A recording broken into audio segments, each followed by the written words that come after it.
پیر محل پیارا پاکستان سوسائٹی کی جانب سے مستحق طلباء میں اسکول بیگ اور یونیفارم تقسیم گورنمنٹ ایلیمنٹری اسکول چک نمبر 333 گاوبے میں پروقار تقریب منعقد کی گئی۔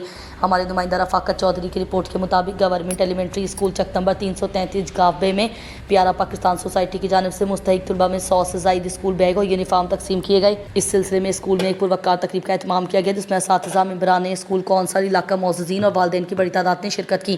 تقریب کے مہمان خصوصی ساجد محمود کمبو، پیارا پاکستان سوسائٹی محمد آصف، ریسکیو 1122 ٹوبا ٹیک سنگھ، حافظ محمد امین ایڈوکیٹ اور جناب طارق حافظ، محمد عمران شامل تھے۔ ساجد محمود کمبو نے کہا کہ خدمت خلق انسانیت کا بہترین کام ہے، ہمیں ایسے بچوں کی مدد کرنی چاہیے جن کے والدین تعلیمی اخراجات برداشت نہیں کر سکتے، تاکہ یہ بچے بھی پڑھ لکھ کر ملک کی ترقی میں اپنا کردار ادا کر سکیں اور اپنے والدین کا سہارا بنیں۔ تقریب کے اختتام پر ہیڈ ماسٹر جناب عبدالجبار، محمد سعید نمبردار، عادل الرحمان بھولا صاحب اور اسکول کونسل ممبران نے پیارا پاکستان سوسائٹی کا خصوصی شکریہ ادا کیا۔ تقریب میں Chaudhry Muhammad Aslam, incharge warehouse, free textbooks, tehsil Pir Mahal بھی شریک ہوئے۔